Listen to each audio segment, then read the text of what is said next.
माझी लढत प्रतापराव जाधव यांच्यासोबत असणार आहे। बुलढाण्याचे महाविकास आघाडीचे उमेदवार नरेंद्र खेडेकर यांचं हे वक्तव्य। प्रतापराव यांची संपत्ती 2009 मध्ये 1 कोटी होती, ती आता 16 कोटी रुपये झालेली आहे।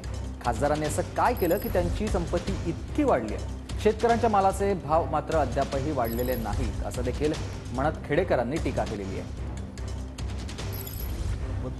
प्राध्यापक नरेंद्र खेडेकर आहेत। भाऊ, काय सांगाल, आज गजानन महाराजांचं दर्शन घेतलं, काय मागितलं आणि आता अर्ज दाखल करणार आहात? आज श्री संत गजानन महाराजांचं दर्शन शेगावला घेतलं आणि गजानन महाराजांचा आशीर्वाद विजयासाठी, तसेच मागच्या 15 वर्षामध्ये हा जो जिल्हा अविकसित राहिला त्याचा विकास माझ्या हातून पूर्ण हो, मला यश मिळो, अशीच मागणी मी त्या ठिकाणी केली।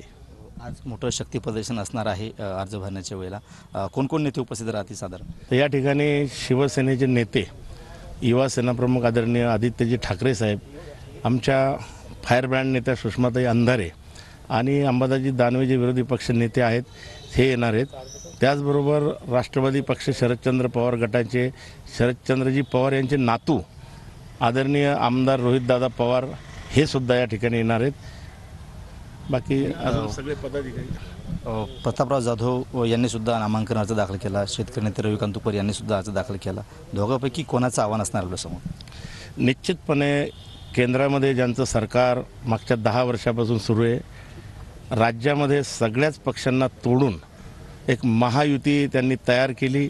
एक मोठी संख्या 200च्या वर 288 पैकी त्यांनी तयार केली आणि प्रचंड धनशक्ती आहे, विकासाच्या वल्गना आहे। 2009 साली खासदारांनी ज्यावेळेस निवडणूक लढवली त्यावेळेस त्यांच्याकडे 1,27,00,000 रुपये होते ची प्रॉपर्टी होती आणि या 15 वर्षामध्ये 16,31,00,000ची प्रॉपर्टी झाली। खासदारांना असं काय केलं की त्याची इतकी प्रॉपर्टी वाढली?